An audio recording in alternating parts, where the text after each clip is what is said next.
بسم الله الرحمن الرحيم قل يا أيها الكافرون لا أعبد ما تعبدون ولا أنتم عابدون ما أعبد ولا أنا عابد ما عبدتم ولا أنتم عابدون ما أعبد لكم دينكم ولي دين.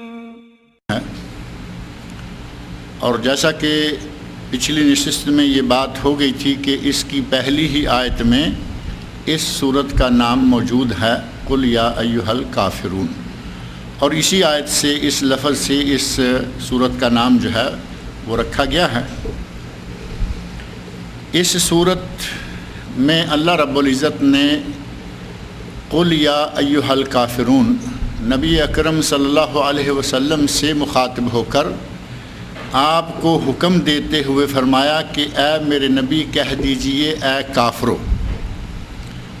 اس آیت کے ان کلمات کا ترجمہ، ان کی تفسیر، اس آیت کی فضیلت اور اس آیت کا پس منظر کچھ آپ کے سامنے پچھلی نشست میں چونکہ رکھا جا چکا ہے، لہٰذا اسے دہرانے کی ضرورت نہیں ہے۔ البتہ یہ آیت یہ سورت جب نازل ہوئی تو اس وقت مشرکین مکہ کس پوزیشن میں تھے اور اس سورت کے نازل ہونے کا اصل سبب کیا بنا، اس بات کو سمجھنے کے لیے نبی اکرم صلی اللہ علیہ وسلم کی سیرت طیبہ پر تھوڑی سی نظر ڈالنا ہوگی، تاکہ بات سمجھ میں آ جائے کہ اللہ رب العزت نے نبی صلی اللہ علیہ وسلم سے مخاطب ہو کر یہ کیوں فرمایا کہ اے میرے نبی کہہ دیجئے کہ اے کافرو، جس کی تم عبادت کرتے ہو میں اس کی عبادت کرنے والا نہیں ہوں۔ تو اس بات کو اس پس منظر میں دیکھنا ہوگا کہ اس وقت کافروں نے کیا کہا، کیوں کہا، وجہ کیا تھی۔ سیرت النبی کی کتاب کوئی بھی اٹھا لیں اور سیرت النبی کا مطالعہ کرنے والا کوئی بھی شخص یہ بات جانتا ہے کہ نبی صلی اللہ علیہ وسلم نے جس دعوت کا آغاز فرمایا، دعوت توحید، وہی دعوت جس کی وجہ سے نبی صلی اللہ علیہ وسلم لوگوں کی نظروں میں مبغوض، لوگوں نے جس دعوت کی وجہ سے آپ سے نفرت کرنا شروع کر دی، جو کہ محبت کرنے والے تھے، عزت کرنے والے، احترام کرنے والے، اپنے سر پہ بٹھانے والے، آنکھوں کا تارا بنانے والے، جیسے ہی دعوت کا آغاز کیا تو ان لوگوں نے برا بھلا کہنا شروع کر دیا۔ وہ دعوت توحید تھی۔ صرف مختصر لفظوں میں بخاری شریف کے الفاظ میں پوری دعوت کا خلاصہ کیا تھا؟ قولوا لا الہ الا اللہ، اے لوگو لا الہ الا اللہ کہہ دو۔ اس دعوت کو قبول کرنے کا نتیجہ ایک لفظ میں نبی اکرم صلی اللہ علیہ وسلم نے ذکر فرما دیا، تفلحون، فلاح پا جاؤ گے، دنیا میں فلاح پا جاؤ گے، آخرت میں فلاح پا جاؤ گے۔ نبی اکرم صلی اللہ علیہ وسلم نے دعوت کا آغاز فرما دیا، اور دعوت کا سلسلہ جب چل نکلا تو مشرکین مکہ نے اس دعوت کو روکنے کے لیے جو یہ سیل نور نبی اکرم صلی اللہ علیہ وسلم کی کوششوں سے بہنا شروع ہوا تھا، توحید کی دعوت، نور کا یہ سیلاب جو چلا، تو اس کے سامنے بند باندھنے کے لیے مشرکین مکہ نے کئی کوششیں کی۔ مشرکین یہ نہیں چاہتے کہ ان کے بتوں کو یہ لوگ چھوڑ دیں جن کو وہ اور ان کے آباء و اجداد اپنا معبود مانتے آئے ہیں، اپنی منتیں، اپنی حاجتیں، اپنی مشکلات جن بتوں کے سامنے وہ بیان کرتے آئے ہیں۔ آج اگر اس آدمی کی دعوت پر لبیک کہتے ہوئے لوگ اس کے پیچھے لگ گئے تو یہ سارے ہمارے خدا بیکار ہو جائیں گے، ہمارے خداؤں کو پھر پوچھنے والا بھی کوئی نہیں رہے گا۔ اس خدشے کے تحت، اس ڈر کے تحت مکہ والوں نے کئی سٹیپ لیے۔ نبی صلی اللہ علیہ وسلم کو دعوت سے روکنے کے لیے انہوں نے کئی طرح کی چالیں چلیں، کبھی نبی صلی اللہ علیہ وسلم کو یہ سبز باز دکھائے کہ اگر آپ کا ارادہ حکومت لینے کا ہے، سیادت یا قیادت لینے کا ہے، آپ لیڈر بننا چاہتے ہیں، تو ہم آپ کو اپنا لیڈر ماننے کے لیے تیار ہیں۔ یعنی اگر آپ یہ چاہتے ہیں کہ میں ایک نئی آواز اٹھاؤں اور لوگوں کو اپنے پیچھے لگا لوں، تو ہم بغیر اس آواز کے اٹھائے آپ کی بات کو ماننے کے لیے تیار ہیں۔ آپ کہیے کہ مجھے قیادت چاہیے، میں تمہارا لیڈر بننا چاہتا ہوں، ہم لیڈر مان لیتے ہیں۔ اب نبی اکرم صلی اللہ علیہ وسلم کسی قیادت، کسی سیادت، کسی لیڈری، کسی ایسی چیز کے خواہاں نہیں ہیں۔ آپ تو اللہ کی طرف سے پابند ہیں کہ اس کی یکسانیت، اس کی وحدانیت، اس کی الوہیت کی طرف لوگوں کو دعوت دیں کہ اس کے علاوہ کوئی معبود نہیں، وہ اکیلا ہے۔ لیڈری ملے نہ ملے، لیڈری اللہ نے دی، لیڈری اللہ نے دی کہ جس وقت آپ بڑی تنگیوں، بڑی تکلیفوں، بڑی اذیتوں کے بعد 13 سال مکہ مکرمہ میں گزار کر جس وقت آپ مدینہ منورہ گئے تو جاتے ہوئے آپ نبی تھے، مکہ سے نکلے تو نبی تھے، سفر کیا 300 میل، 307 میل، 450 کلومیٹر کے قریب سفر کیا، ڈرتے چھپتے لوگوں سے بڑے عجیب و غریب راستے اختیار کرتے ہوئے اس وقت تک آپ نبی ہیں، پروفٹ ہیں، میسنجر ہیں، اللہ کے پیغمبر ہیں۔ لیکن جس وقت مکہ مکرمہ میں پہنچ گئے تو پہلی اسلامی حکومت کے سربراہ آپ ہو گئے۔ اللہ نے حکومت دی، سربراہی دی، اس چھوٹی سی بستی سے نبی اکرم صلی اللہ علیہ وسلم نے حکومت کرنا شروع کی، اور اللہ رب العزت نے آپ کی حیات مبارکہ میں اسلامی سلطنت کو دور دور تک پھیلا دیا۔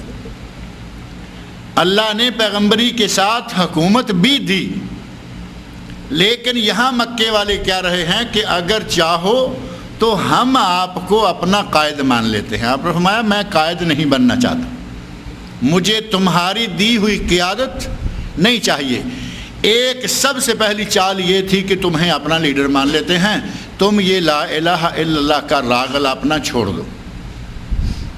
ان کے نزدیک تو ایک نئی آواز تھی، ان کے نزدیک تو یہ ایک نیا راگ تھا، لیکن یہ وہ مستی نہیں کہ ترشی جسے اتار دے، یہ تو اللہ رب العزت کی طرف سے حکم تھا، اسے کوئی ترشی اتارنے والی نہیں تھی۔ نبی اکرم صلی اللہ علیہ وسلم نے یکسر انکار کر دیا کہ مجھے تمہاری حکومت، تمہارا اقتدار، تمہاری قیادت، تمہاری لیڈرشپ نہیں چاہیے۔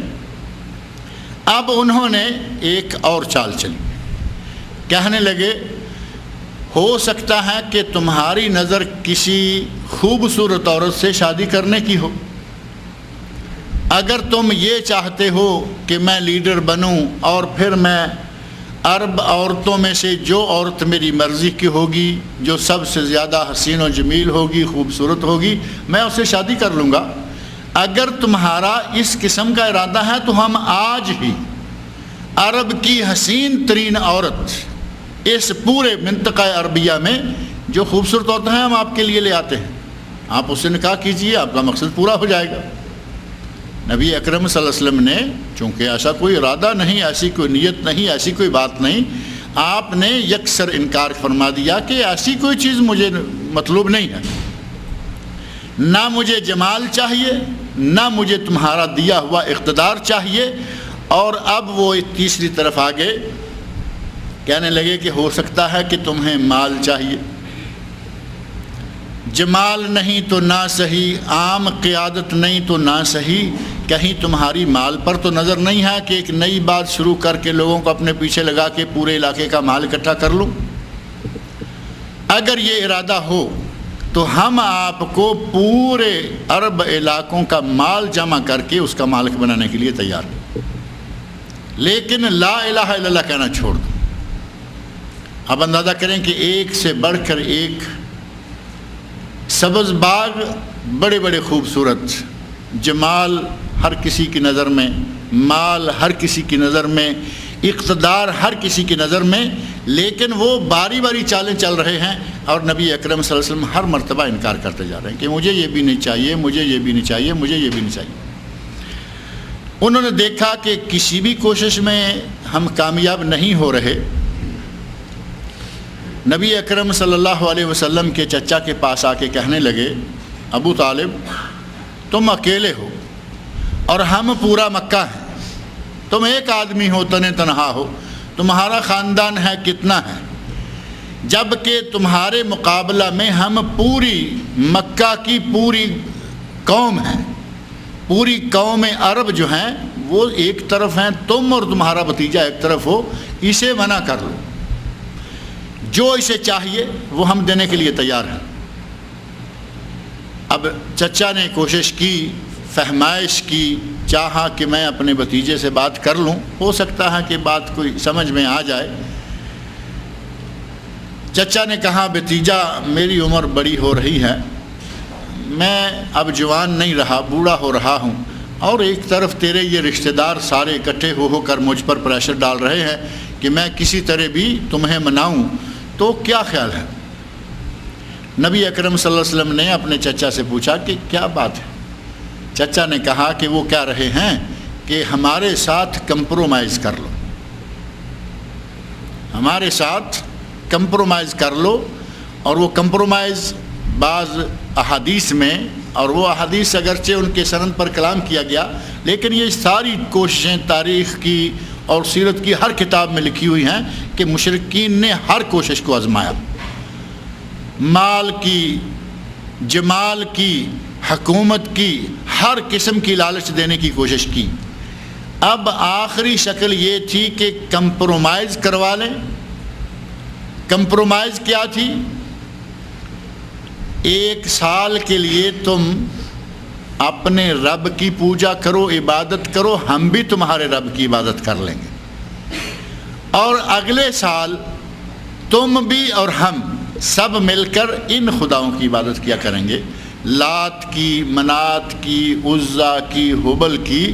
یہ کمپرومائز کچھ لو اور کچھ دو. کمپرومائز کا لفظ تو معروف ہے نا, کچھ لو اور کچھ دو. 1 سال ہم تمہارے رب کی پوجا کریں گے اور اگلے سال تم ہمارے رب کی پوجا کر لینا, مل کر بانٹ کر کھا لیتے.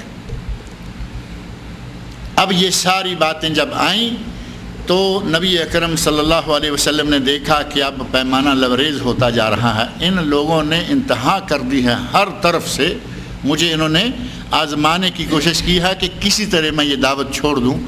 جب یہ موقع آیا تو موجم طبرانی کبیر, موجم طبرانی اوسط اور مسند ابو یعلا, اسی طرح ابن جریر اور ابن ابی حاتم, یہ 5 کتابیں حدیث اور تفسیر کی ہیں جن میں یہ روایت موجود ہے کہ اس وقت نبی اکرم صلی اللہ علیہ وسلم نے اپنے چچا سے فرمایا, چچا جان لو وضع الشمس علی یمینی, لو وضع الشمس علی یمینی والقمر علی یساری, اگر یہ مشرکین مکہ آسمان سے سورج لا کر میرے دائیں ہاتھ پر رکھ دیں اور آسمان سے چاند اتار کر میرے بائیں ہاتھ پر رکھ دیں, آپ اندازہ کریں کہ کتنی بڑی بات ہے. یہ دنیا کی دولتیں, دنیا کا حسن و جمال اور دولت و مال, دنیا کی حکومت اور اقتدار, دنیا کی لیڈرشپ, یہ تو دنیا کی چیزیں ہیں. یہ اگر کہیں آسمان سے چاند اور ستارے, سورج بھی اتار کر میرے ہاتھ پر رکھ دیں اور چاہیں ان اترک ھذا الامر, میں یہ دعوت, میں یہ تبلیغ چھوڑ دوں, یہ کبھی نہیں ہوگا, یہاں تک کہ اللہ کا دین غالب ہو جائے یا دین کی راہ میں میری موت آ جائے. جب تک یہ نہیں ہوگا تب تک میں یہ کرنے والا نہیں. ان لوگوں نے سارے ہتھیار آزما لیے, کوئی ان کی بات چلتی نظر نہیں آ رہی, تو انہوں نے پھر بائیکاٹ بھی کیا. وہ آپ کے علم میں ہے, نبی صلی اللہ علیہ وسلم کے خاندان کو 3 سال کے لیے شیب ابی طالب میں محصور کر دیا, بند کر دیا. پہاڑی کی ایک گھاٹی ہے, اس گھاٹی کے پہاڑی کے دامن میں, 2 پہاڑیوں کے دامن میں گھاٹی ہے, اس میں رہنے پر مجبور کر دیا. سورہ لہب کے ضمن میں نے ذکر کیا تھا کہ سارا مکہ ایک طرف تھا اور نبی صلی اللہ علیہ وسلم کا خاندان ایک طرف ہے, اور اس خاندان کے ساتھ مسلم بھی اور غیر مسلم بھی. جو ابھی مسلمان نہیں ہوئے وہ بھی خاندانی حیثیت سے نبی صلی اللہ علیہ وسلم کے ساتھ، لیکن ابو لہب ان میں داخل نہیں ہوا۔ ابو لہب شیب ابی طالب میں داخل نہیں ہوا، پورا خاندان جو مسلمان نہیں ہوئے وہ بھی تھے کہ بھائی ہمارا خاندان کا فرد ہے، ہم ساتھ دیں گے۔ عربیت، عصبیت، اپنی نسلی عصبیت کو لے کر ان لوگوں نے نبی صلی اللہ علیہ وسلم کا اس حد میں تو ساتھ دیا کہ اگر یہ بائیکاٹ کرتے ہیں پورے خاندان کا تو ہم ساتھ۔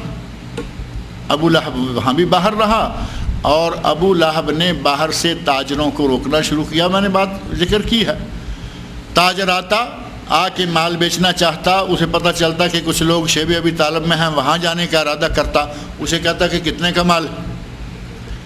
وہ تاجر کہتا ہے کہ میرے پاس اتنا ہے، 500 کا ہے، 1000 کہتا ہے کہ 1000 دینار کا مال وہاں بیچو گے، میں 1100 1500 دیتا ہوں، وہاں نہیں لے کے جاؤ، یہی ہمیں دے جو، ہمیں آپس میں کچھ کر لیں۔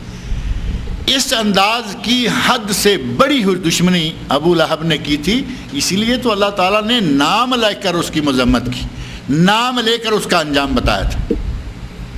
اسی شیب ابی طالب میں 3 سال نبی اکرم صلی اللہ علیہ وسلم کا خاندان بند رہا، تو یہ ایک چال تھی کہ کسی طرح دعوت کے میدان سے ان کو روک دیں، تبلیغ کے میدان میں کام کرنے سے ان کو باز کریں، کسی طرح تو یہ آدمی رک جائے کہ ہر وقت یہ ایک ہی بات، اللہ کے سوا کوئی معبود نہیں، اللہ کے سوا کوئی معبود نہیں، ہر وقت یہی ایک دعوت دیتے رہتے ہیں۔ پورے خاندان کو بند کر دیا کہ کسی طرح دعوت بند ہو جائے، لیکن نبی صلی اللہ علیہ وسلم نے دعوت کا سلسلہ بند نہیں کیا۔ اس شیب ابی طالب کے بائیکاٹ کے سلسلہ میں علامہ ابن قیم رحمۃ اللہ علیہ نے ایک بات لکھی ہے، اللہ رب العزت اپنے معجزات دکھاتا ہے جب چاہتا ہے، جہاں چاہتا ہے، جس شکل میں چاہتا ہے۔ نبی صلی اللہ علیہ وسلم کے گستاخوں کو اللہ رب العزت نے جب کبھی چاہا پکڑ لیا، سزا دی، جب کبھی چاہا چھوڑ دیا، کیونکہ اللہ جس کی چاہتا ہے رسی ڈھیلی چھوڑ دیتا ہے۔ ابھی دیکھیں ایک آج کل گستاخ جو سلمان رشدی کے نام سے، اس نے نبی صلی اللہ علیہ وسلم کی شان میں، آپ کی ازواج مطہرات کی شان میں گستاخیاں کی، وہ یہاں ہمارے علاقوں سے، غربت کے علاقوں سے اٹھا، اس وقت وہ مزے کر رہا، انگلینڈ میں بیٹھا ہے، اور ابھی ان انگلینڈ والوں نے اسے جو بہت بڑا خطاب ہے، ٹائٹل ہے سر کا، جو علامہ اقبال شاعر مشرق، علامہ اقبال جیسے لوگوں کو دیا گیا، بہت سارے اور لوگوں کو دیا گیا، اس بدبخت کو وہ ٹائٹل برطانیہ حکومت نے دے دیا۔ اللہ نے رسی ڈھیلی چھوڑی ہوئی ہے، لیکن کبھی کبھی ایسا ہوا کہ اللہ نے پکڑ لیا، فوری طور پہ کسی نہ کسی شکل میں پکڑ لیا۔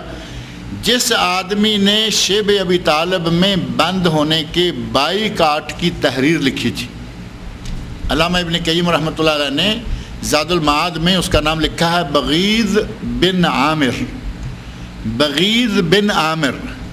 اس بدبخت کا نام بھی عجیب سا ہے، بغیض کا معنی ہے مبغوض، مبغوض کا معنی وہ شخص جس سے لوگ نفرت کریں، نام میں ہی دیکھیں اس کے نفرت موجود ہے، بغیض بغض سے، جس سے لوگ بغض و نفرت رکھیں، جیسے قتیل ہے، قتیل کا معنی کیا ہوتا ہے؟ مقتول، جو قتل کیا گیا، اسی طرح بغیض معنی مبغوض، جس سے لوگ بغض و نفرت رکھیں۔ بغیض بن عامر جس نے اپنے ہاتھ سے وہ عہد نامہ لکھا تھا کہ محمد صلی اللہ علیہ وسلم اور ان کے خاندان کے ساتھ بائیکاٹ کر دیا جائے، یہ عہد نامہ کعبۃ اللہ کے دروازے پر لٹکا دیا گیا تھا۔ اس عہد نامے کو اللہ کے حکم سے ایک وقت آنے پر دیمک کا کیڑا تھوڑا تھوڑا کر کے چاٹ گیا، عہد نامہ ہی ختم ہو گیا۔ ایک انتظام اس طرف اللہ نے یہ کیا، اور دوسری طرف علامہ ابن قیم رحمۃ اللہ علیہ کی تحقیق کے مطابق اس بغیض کا وہ ہاتھ، جس ہاتھ سے اس نے وہ ظالمانہ بائیکاٹ کی تحریر لکھی تھی، اللہ نے اس کا وہ ہاتھ جو ہے وہ شل کر دیا، اس کا ہاتھ بیکار کر دیا۔ اور اسی طرح کے واقعات جو ہیں، جس نے گستاخی کی، جس نے نبی صلی اللہ علیہ وسلم کی شان میں کچھ نازیبا کلمات کہے، کسی نے کچھ کہا، کوئی نہ کوئی رنگ اللہ کبھی نہ کبھی دکھاتا رہتا ہے۔ ابھی پچھلے دنوں جو کارٹونوں کا واقعہ پیش آیا تھا، اس کے بارے میں آپ نے پڑھا ہوگا، اخبارات میں آیا کہ وہ شخص جل کر مر گیا تھا، کارٹون بن گئے، اخباروں میں چھپ گئے، اور تھوڑے ہی عرصے کے بعد اللہ تعالیٰ نے اسے پکڑ لیا۔ ہفت روزہ الاعتصام لاہور سے نکلتا ہے، بڑا معتبر قسم کا دینی پرچہ ہے، اس پرچے میں یہ خبر میں نے خود پڑھی ہے، اور پھر میں وہ خبر اپنی کتاب میں بھی ذکر کی ہے جہاں گستاخان مصطفیٰ کا تذکرہ جو کیا گیا ہے، تو اس میں خبر میں یہ کہا گیا کہ جس آدمی نے کارٹون بنائے تھے وہ جل کر مر گیا ہے، اللہ رب العزت نے جلدی ہی اسے پکڑ لیا۔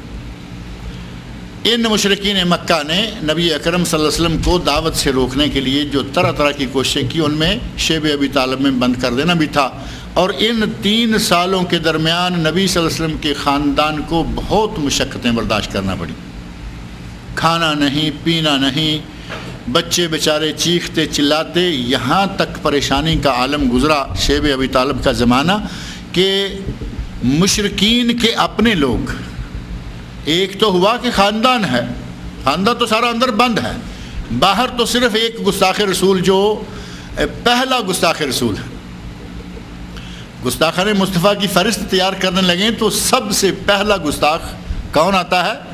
ابو لہب۔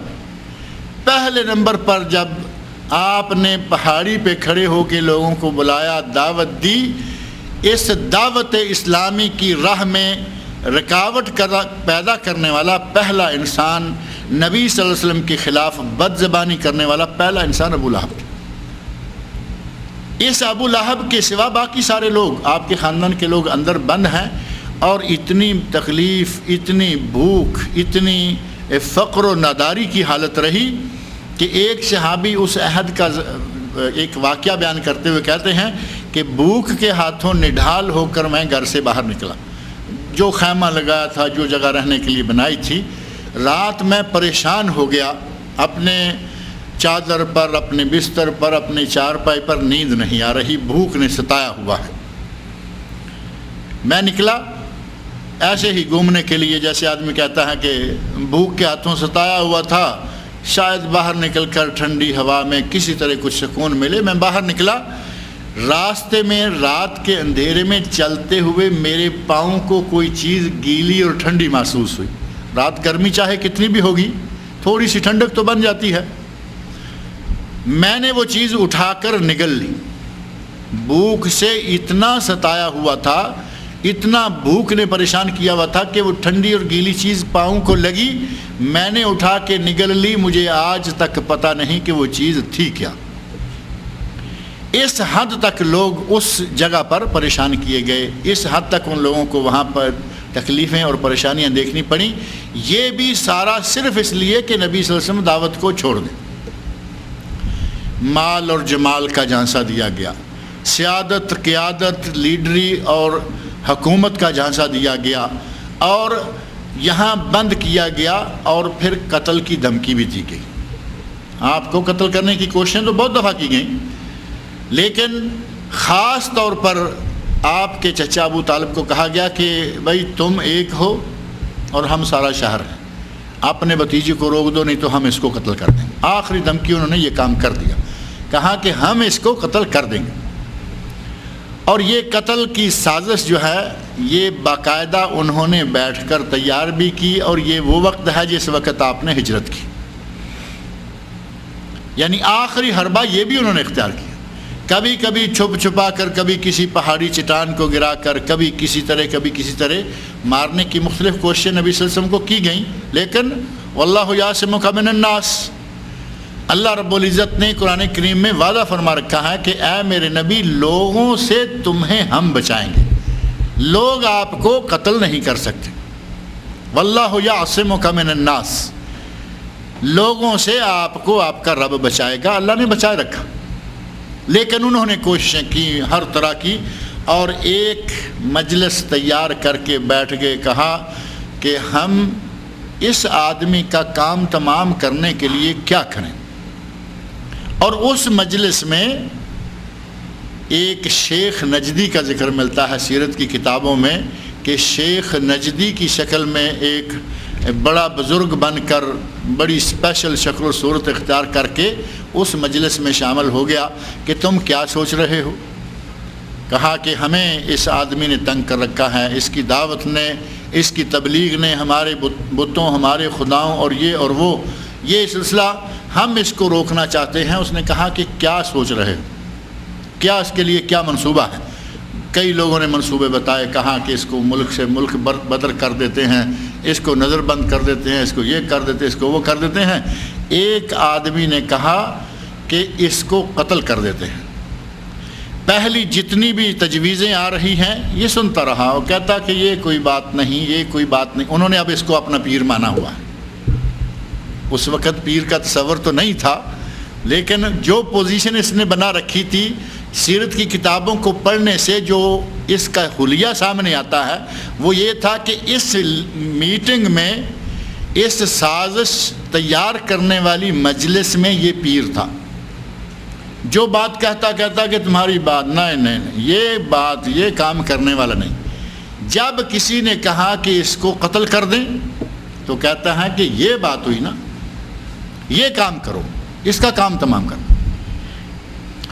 وہ پیر نجدی تو بعد میں پتہ چلا کہ کون ہے، وہ تو ثابت ہو گیا کہ وہ اصل ابلیس اپنی اصل شکل کو چھوڑ کر انسانی بھیس بدل کر وہاں داخل ہوا وقت، اور ابلیس تو چاہتا تھا کہ یہ کسی طرح نبی صلی اللہ علیہ وسلم کا کام تمام کر دیں، مار دیں، لیکن اللہ رب العزت نے ان کی اس تیار شدہ سازش کے باوجود نبی اکرم صلی اللہ علیہ وسلم کا تحفظ فرمایا، اور رات کو جو لوگ قتل کرنے کی نیت سے آ کے کھڑے ہیں، طے کر لیا انہوں نے کہ ہم نبی صلی اللہ علیہ وسلم کو ہر قبیلے کا ایک، کتنی لمبی سازش اس وقت بیٹھ کر اس شیطان نے تیار کروائی، ہر قبیلے کا ایک فرد ہو، تلوار لے کر آئے، نبی صلی اللہ علیہ وسلم گھر سے باہر نکلیں گے فجر کے لیے، تلوار ماریں مل کر، سارے قبائل میں خون بٹ جائے گا، 100 اونٹ دینا ہوگا، اور وہ 100 اونٹ اتنے قبائل ہیں مکہ کے ہمارے، وہ کسی کو 2 4 اونٹ ڈالیں گے، ہمارے سارے اونٹ 100 اونٹ پورے ہو جائیں گے، وہ دے دیں گے، دیت خون بہا دے دیں گے۔ یہ ساری کوششیں کیوں کی جا رہی ہیں کہ نبی صلی اللہ علیہ وسلم کو دعوت کے میدان میں کام کرنے سے روک دیا جائے، لیکن نبی اکرم صلی اللہ علیہ وسلم نے بالآخر ان کی جو کمپرومائز کی کوشش ہے کہ 1 سال ہم اور 1 سال تم، کبھی ہم اور کبھی تم، کبھی ہمارا خدا اور کبھی تمہارا خدا، اللہ رب العزت نے کہا نہیں، اے میرے نبی ان کو آج 2 ٹوک لفظوں میں بتا دو کہ میرا اور تمہارا دین کے معاملہ میں کبھی کمپرومائز نہیں ہو سکتا۔ پچھلی نشست میں نے کچھ باتیں کہی تھیں، آپ کے ذہن میں ہوگا، درمیان میں 1 ہفتہ خالی گزر گیا جس کی وجہ سے شاید نکل گئی ہوں گی۔ لوگ باتیں کرتے ہیں کہ کافر کو کافر نہ کہو، بات تفصیل سے میں نے کہہ دیا، میں اس کو دہراؤں گا نہیں۔ اللہ نے کہا قل یا ایھا الکافر،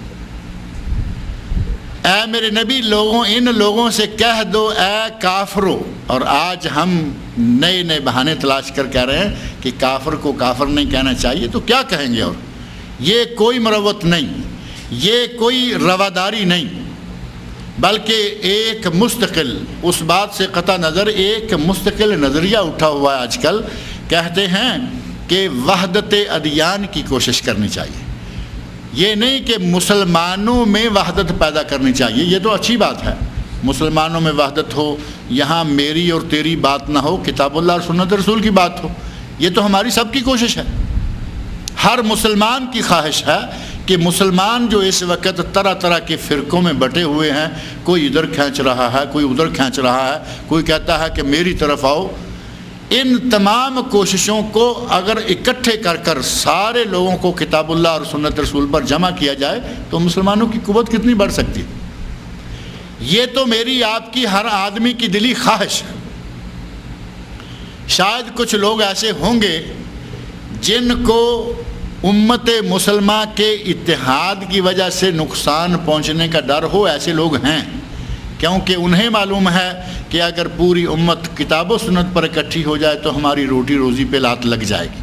ایسے لوگ بھی ہیں، وہ تو شاید چاہیں گے یا نہ چاہیں گے، لیکن ہر مخلص مسلمان کی کوشش ہے کہ پوری امت ایک ہو جائے، وحدت امت میں پیدا ہو جائے، یہ ہماری سب کی کوشش ہے۔ نہ کوئی حنفی شافی مالکی حنبلی رہے، نہ کوئی شیعہ سنی رہے، سارے کے سارے محمدی ہو جائیں، سارے کے سارے کتاب اللہ سنت رسول کو ماننے والے۔ آج جو مسلمانوں کے 58 ملک ہیں دنیا میں، 58 ملک ہیں، لیکن کفار کے سامنے ہماری ایک ذرہ برابر قیمت نہیں ہے۔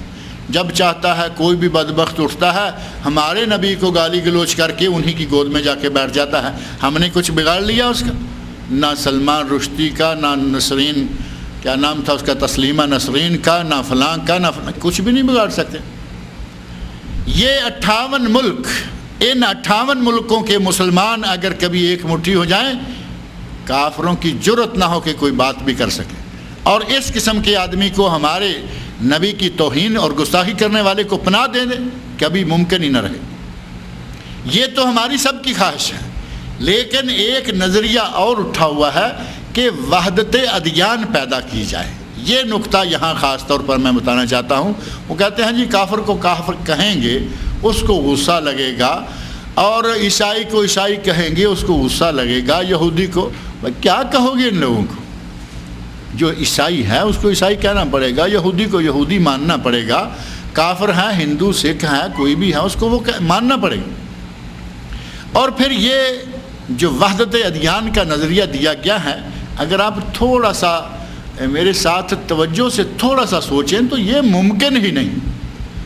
مسلمانوں میں وحدت ممکن ہے کیونکہ مسلمانوں کی کتاب ایک، مسلمانوں کا نبی ایک، کوئی فرق ہے؟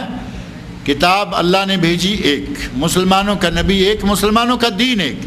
لیکن جو وحدت ادیان کے نام سے کہہ رہے ہیں کہ عیسائی اور یہودی اور مسلمان، ہندو اور سکھ اور مسلمان، یہ سارے اکٹھے ہو کر بیٹھیں، کیسے بیٹھیں گے؟ دو قومی نظریہ کیا ہے؟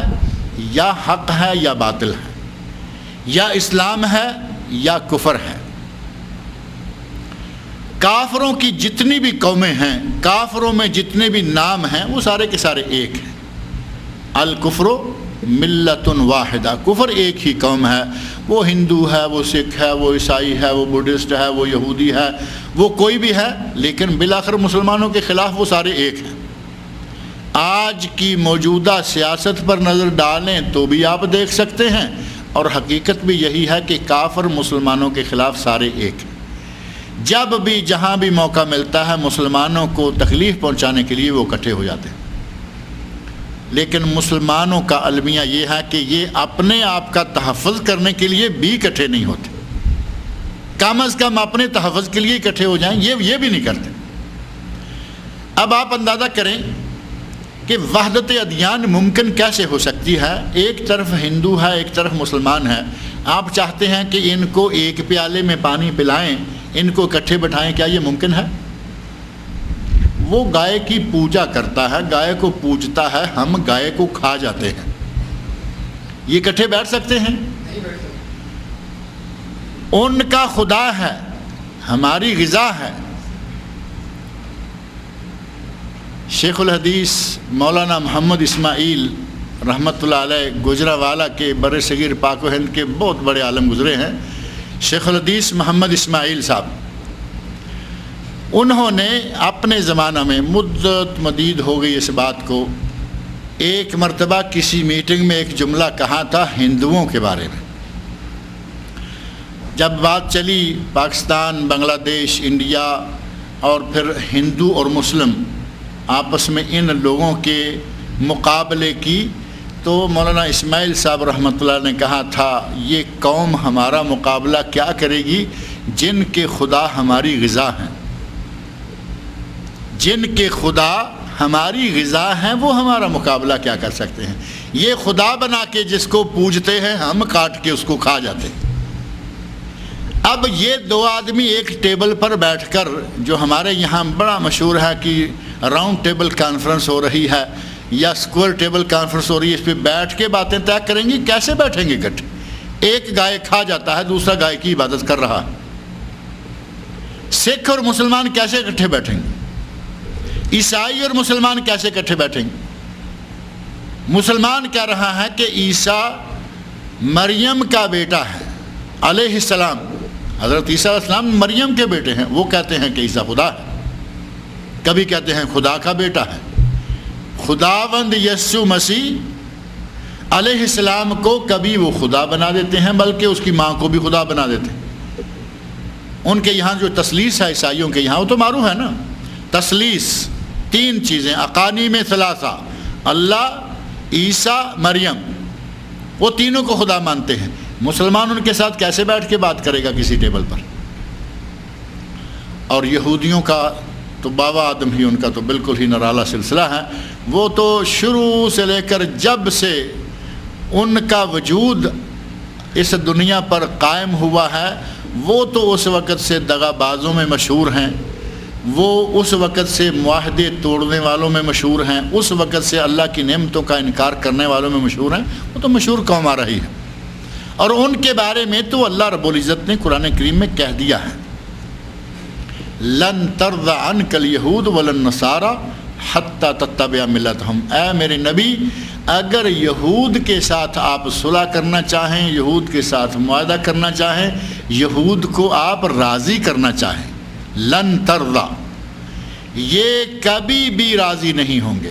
اللہ نے یہ نہیں کہا لا ترضى، یہ راضی نہیں ہوں گے، بلکہ لن ترضى جو تاکید کا صیغہ ہے، یہ کبھی بھی راضی نہیں ہوں گے۔ راضی ہونے کی ایک شکل بتا دی، حتی تتبع ملتہم، آپ ان کے دین میں داخل ہو جائیں، نہ رہے بانس اور نہ بجے بانسری، نہ ان کے دین میں کوئی داخل ہو، نہ وہ ہمارے ساتھ۔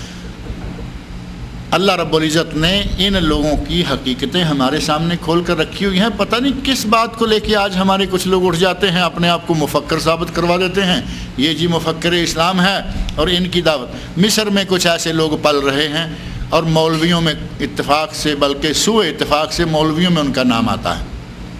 پاکستان میں مولوی نہیں لیکن وہ مولویوں سے اپنے آپ کو بڑا سمجھتے ہیں، وہ یہ دعوت دے رہے ہیں وحدت ادیان کی کہ تمام دینوں کو اکٹھے ہو جانا چاہیے۔ کیسے اکٹھے ہوں گے؟ اللہ رب العزت نے نبی اکرم صلی اللہ علیہ وسلم سے خطاب کرتے ہوئے کہا کہ ان سے کہہ دو اے کافرو، اس وقت سے ہی دو معاملہ الگ کر دیا، اے کافرو لا اعبد ما تعبد، جو باتیں تم کر رہے ہو، جو عبادتیں تم کر رہے ہو میں کرنے والا۔ کیسے اجتماع ہوگا؟ کیسے یہ وحدت امت، یہ وحدت ادیان پیدا ہوگی؟ ہو ہی نہیں سکتا۔ ایک طرف نور ہے، دوسری طرف اندھیرا ہے، ایک طرف دن ہے، دوسری طرف رات ہے، یہ دونوں کیسے اکٹھے ہو جائیں گے؟ غرض یہ کہ وحدت ادیان کا نظریہ اور یہ رواداری کے نام سے اور مروت کے نام سے کافروں سے جھینپتے پھرنا، ڈرتے پھرنا، اسلام اس کی تعلیم نہیں دیتا۔ کافر کافر ہے، اس کو کافر کہے بغیر کوئی چارہ نہیں۔ اللہ رب العزت نے اپنے نبی صلی اللہ علیہ وسلم سے مخاطب ہو کر فرمایا، قل یا ایھا الکافرون، کہہ دیجئے اے میرے نبی، اے کافرو لا اعبد ما تعبدون، میں اس کی عبادت نہیں کرتا جس کی تم عبادت کرتے، ولا انتم عابدون ما اعبد، اور نہ تم لگتے ہو کہ اس کی عبادت کرو گے جس کی میں عبادت کرتا ہوں۔ یہاں ایک کلمہ ہے ولا انتم عابدون ما اعبد، نہ تم اس کی عبادت کرنے والے لگتے ہو کہ جس کی میں عبادت کرتا ہوں۔ عربی لغت کا قاعدہ ہے کہ جاندار کے لیے، خاص طور پر عاقل کے لیے، لفظ ما نہیں آتا بلکہ من آتا ہے، یہ عربی کا قاعدہ ہے۔ لیکن یہاں اللہ رب العزت نے جو لفظ استعمال فرمایا ہے کہ اے میرے نبی کہہ دیجئے ولا انتم عابدون ما اعبد، اے کافرو تم اس کی عبادت کرنے والے نہیں ہو جس کی میں کرتا ہوں۔ تو یہاں من عابد کیوں نہیں؟ اللہ کے لیے ہے، معبود کے لیے ہے، اور اللہ ہمارا ساری کائنات کی عقلوں کو بخشنے والا، ساری کائنات کی ہر چیز کو عقل بخشنے والا، اس کے لیے وہ لفظ استعمال بظاہر آ رہا ہے۔ تو اس کا اہل علم نے کئی طرح سے جواب دیا، بلکہ 3-4 جواب دیے ہیں۔ کہا کہ یہاں ما بمعنی من ہی ہے، لفظ ما استعمال ہوا لیکن معنی اس کا من ہے، ایک جواب یہ۔ اور دوسرا یہ کہا گیا کہ یہاں ما بمعنی الذی، وہ جو اللہ زی تو ہے، معروف ہے نا، قرآن کریم میں بار بار آ رہا ہے، ما بمانا الذی ولا انتم عابدون، اور نہیں ہو تم عبادت کرنے والے، الذی اعبد، اس ذات کی جس کی میں کرتا ہوں۔ یہ تیسرا معنی یہاں ہے ما مصدریہ، کہ ما میں مصدر پایا جاتا ہے، مصدری صفت ہے کہ وہ عبادت جو میں کرتا ہوں اپنے رب کی، وہ بالکل موحدانہ عبادت ہے۔ میں اللہ کو ایک جانتا ہوں، ایک اللہ کی عبادت کرتا ہوں، اس کے ساتھ کسی کو شریک نہیں کرتا۔ لیکن جو عبادت تم کرتے ہو اپنے معبودوں کی، وہ اگر کبھی ساتھ اللہ کی بھی کر لو تو تمہاری عبادت کا انداز کوئی اور ہے اور میری عبادت کا انداز کوئی اور ہے۔ ما بمانا من، ما بمانا الذی، ما بمانا مصدر، کہ میں جس کی عبادت کر رہا ہوں تم اس کی عبادت کرنے والے نہیں ہو، میری عبادت کا انداز اور ہے، تمہاری عبادت کا انداز اور ہے۔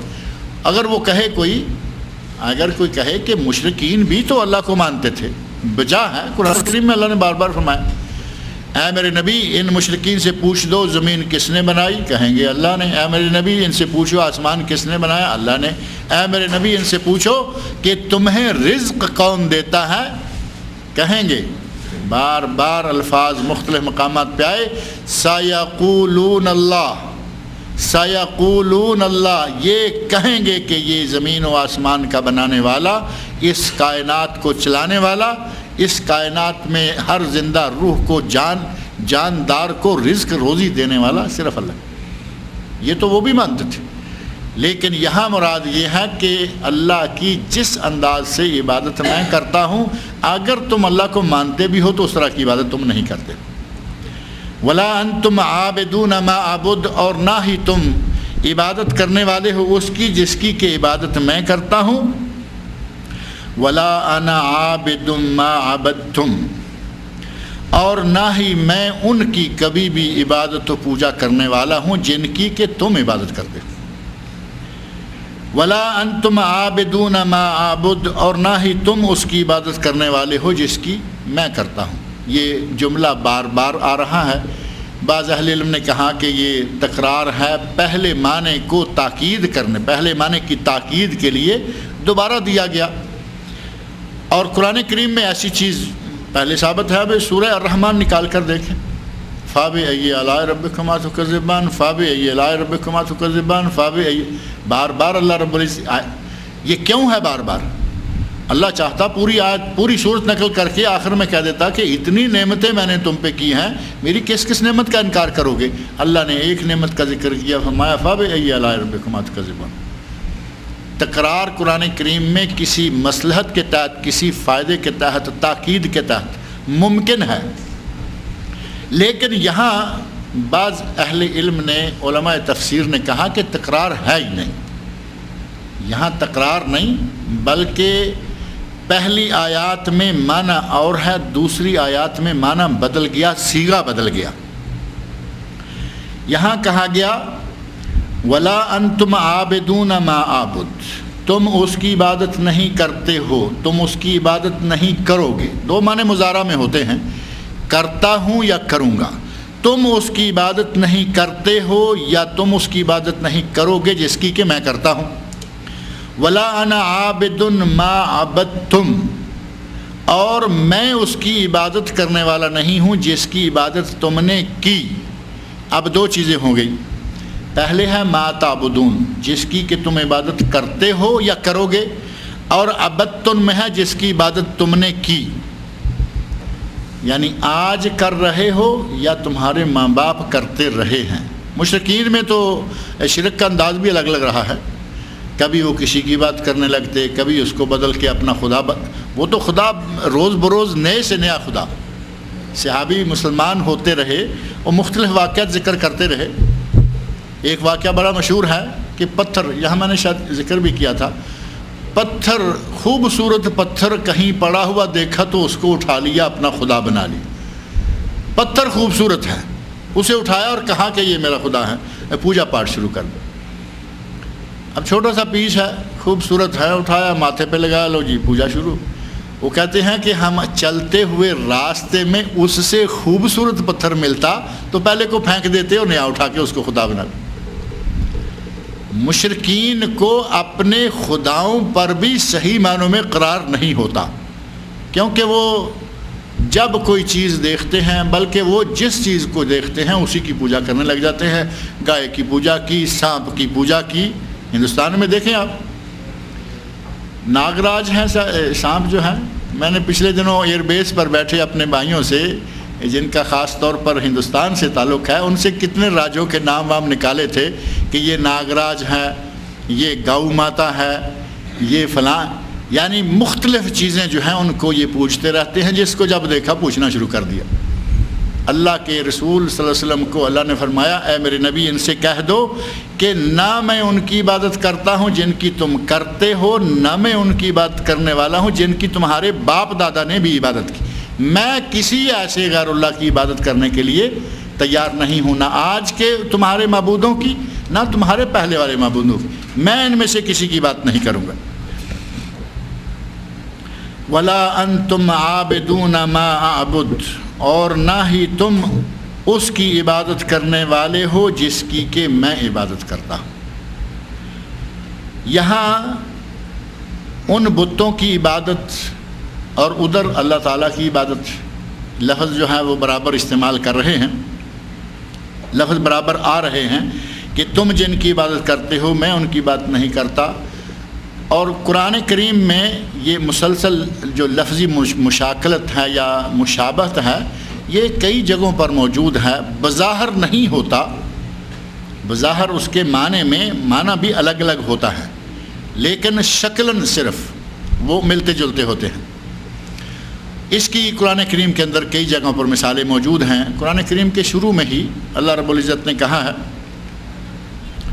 کہ منافقین کا ذکر کیا۔ قرآن کے شروع میں متقین کا، مومنوں کا اور منافقین کا ذکر آیا ہے۔ آیت 15-16 کے آگے پیچھے ہی جا کر اللہ نے فرمایا ہے کہ یہ منافق لوگ جب اپنے دوستوں کے ساتھ جاتے ہیں، وَإِذَا خَلَوْا إِلَىٰ شَيَاطِينِهِمْ قَالُوا إِنَّا مَعَكُمْ إِنَّمَا نَحْنُ مُسْتَهْزِئُونَ، جب یہ اپنے لوگوں کے پاس جاتے ہیں تو کہتے ہیں کہ ہم تو محض مذاق کر رہے تھے، ان مسلمانوں کے ساتھ بیٹھے تھے، کھڑے تھے، ہم ان کے ساتھ تو نہیں ہیں، ہم تو تمہارے ساتھ ہیں۔ مستہزئون، ہم مذاق کر رہے تھے۔ اور اگلی ہی آیت میں اللہ رب العزت نے خود فرما دیا کہ اللہ یستہزئ بہم، اللہ ان کے ساتھ مذاق کرتا ہے۔ انہوں نے بھی مذاق کا کہا، اللہ نے بھی مذاق کا کہہ دیا۔ حالانکہ مذاق کرنے کو اللہ رب العزت نے قرآن کریم میں احمقانہ فعل کہا ہے، لیکن وقتی مناسبت ان کی بات کا جواب دینے کے لیے وہی لفظ اللہ رب العزت نے استعمال فرمایا جو انہوں نے کیا ہے۔ وَإِذَا لَقُوا الَّذِينَ آمَنُوا، جب یہ اہل ایمان سے ملتے ہیں، قَالُوا آمَنَّا، تو کہتے ہیں ہم ایمان لائے۔ وَإِذَا خَلَوْا إِلَىٰ شَيَاطِينِهِمْ، جب یہ اپنے شیطانوں کی طرف بڑھ جاتے ہیں، ان کے پاس پہنچ جاتے ہیں، کہتے ہیں قَالُوا إِنَّا مَعَكُمْ، بھائی ہم تو تمہارے ساتھ ہیں۔ إِنَّمَا نَحْنُ مُسْتَهْزِئُونَ، ہم تو ان کو مذاق کر رہے تھے، یعنی دوسرے لفظوں میں یوں کہہ لیں کہ وہ ہم تو انہیں الو بنا رہے تھے۔ اللہ رب العزت نے ان کا جواب دیتے ہوئے انہی الفاظ میں فرمایا اللہ یستہزئ بہم، اللہ تعالیٰ بھی ان سے مذاق کرتا ہے۔ جبکہ تعوذ اور تسمیہ کی تفسیر کے ضمن میں نے ذکر کیا تھا کہ سورہ بقرہ میں ہی وہ واقعہ بھی موجود ہے، جب حضرت موسیٰ علیہ السلام نے اپنی قوم سے کہا، وَإِذْ قَالَ مُوسَىٰ لِقَوْمِهِ إِنَّ اللَّهَ يَأْمُرُكُمْ أَن تَذْبَحُوا بَقَرَةً، یہ بات میں یہاں اعوذ باللہ کے ضمن میں ذکر کر چکا ہوں۔ موسیٰ علیہ السلام نے کہا کہ اللہ تمہیں یہ حکم دیتا ہے، اللہ تمہیں یہ حکم دیتا ہے کہ گائے ذبح کرو۔ قالوا اتتخذنا ہزوا، اے موسیٰ تم ہمارا مذاق اڑا رہے ہو۔ گائے کو ذبح کرنے کا کہا تو کہتے ہیں کہ ہمارا مذاق اڑا رہے ہو۔ موسیٰ علیہ السلام نے کیا جواب دیا؟ قال اعوذ باللہ ان اکون من الجاہلین، میں اللہ کی پناہ چاہتا ہوں کہ میں جاہلوں میں سے ہوں۔ یعنی کسی کا مذاق اڑانا جہالت شمار کیا گیا قرآن میں موسیٰ علیہ السلام کی زبان مبارک سے اور اللہ رب العزت کی کلام میں۔ لیکن یہاں لفظ جو ہے انہوں نے استہزاء کیا، اللہ رب العزت نے اپنے لیے لفظ استعمال کیا، صرف ان کی، یہ کہہ لے کہ ان کی زبان، ان کو سمجھانے کے لیے ان کی زبان استعمال کی، ورنہ اللہ رب العزت کسی کو استہزاء کرنے سے بہت اونچا ہے، بہت ہی بالا ہے۔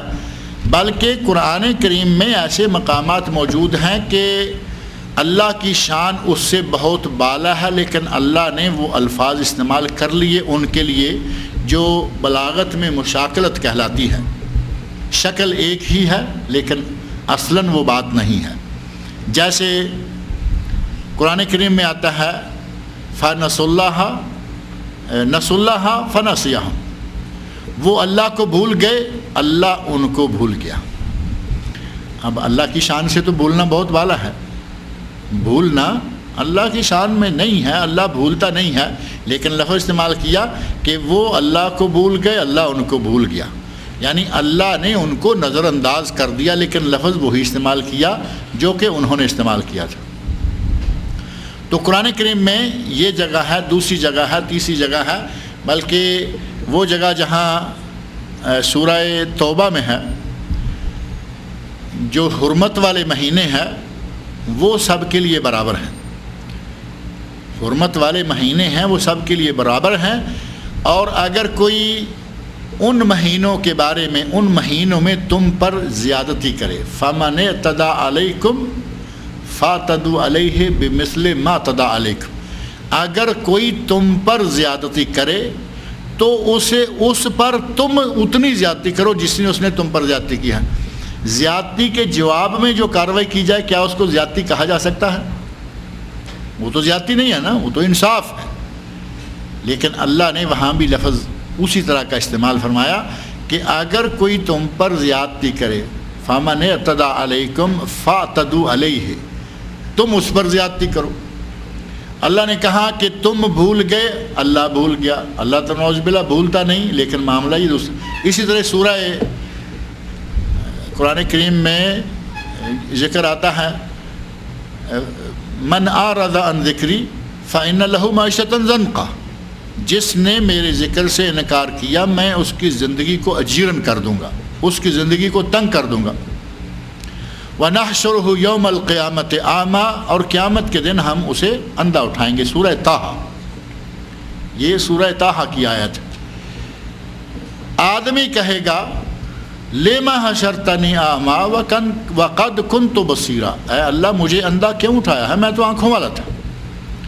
قَالَ كَذَٰلِكَ أَتَتْكَ آيَاتِي فَنَسِيتَهَا وَكَذَٰلِكَ الْيَوْمَ تُنسَىٰ، تمہارے پاس میری آیتیں آئی تھیں، تم نے میری آیتوں کو جھٹلا دیا تھا، تو ان کو بھول گیا، آج تو بلا دیا جائے گا۔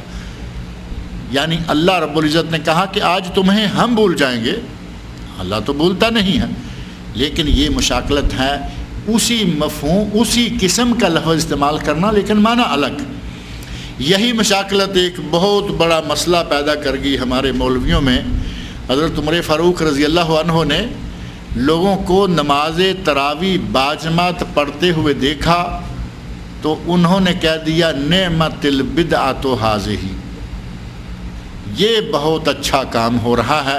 لوگوں نے اس سے بدعت حسنہ اور بدعت سیئہ نکال لی، دین میں کچھ اچھی بدعتیں ہیں، کچھ بری بدعتیں ہیں، حالانکہ وہ بدعت کا لفظ جو ہے وہ کسی اور معنی میں ہے۔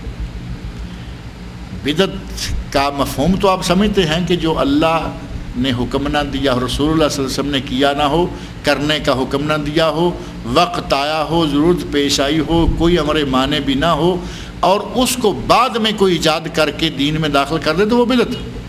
جبکہ تراویح کی جماعت تو نبی صلی اللہ علیہ وسلم نے خود کروائی ہے۔ رمضان المبارک میں 3 دن صحیح بخاری اور صحیح احادیث میں یہ بات وارد ہے کہ آپ نے ایک دن جماعت کرائی، دوسرے دن جماعت کرائی، تیسرے دن جماعت کرائی، چوتھے دن صحابہ بیٹھے رہے، سحری تک بیٹھے رہے، آپ گھر سے باہر تشریف نہیں لائے۔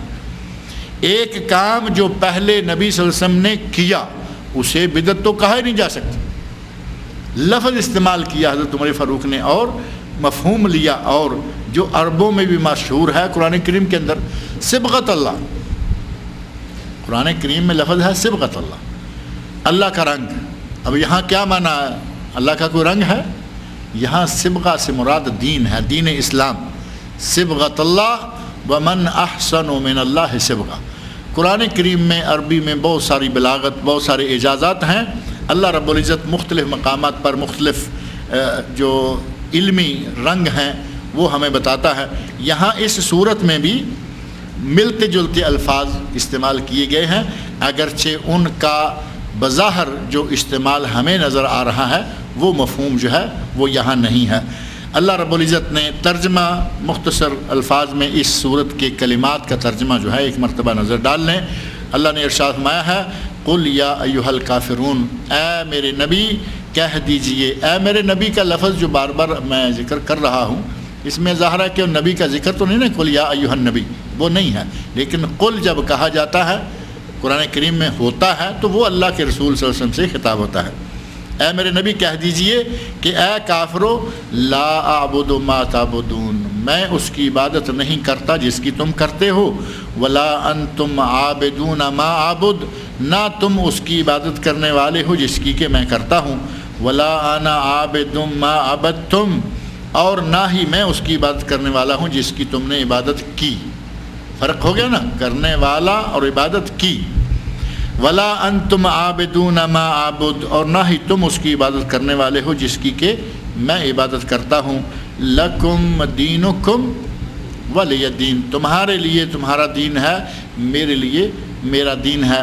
یہاں نبی صلی اللہ علیہ وسلم نے یہ نہیں کہا کہ تم اپنی جگہ سچے اور میں اپنی جگہ، بلکہ اللہ نے فرمایا کہ تم جس پہ چلے جا رہے ہو تم اس کو چھوڑو نہ چھوڑو، میں جس دین پہ اللہ کی طرف سے مقرر طے شدہ دین پہ ہوں میں اس کو نہیں چھوڑوں گا۔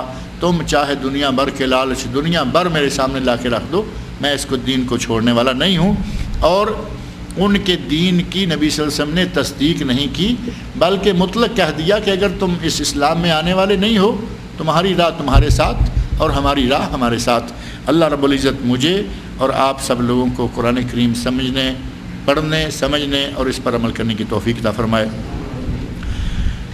آئندہ بدھ کو انشاءاللہ سورۃ الکوثر اور جو اللہ رب العزت نے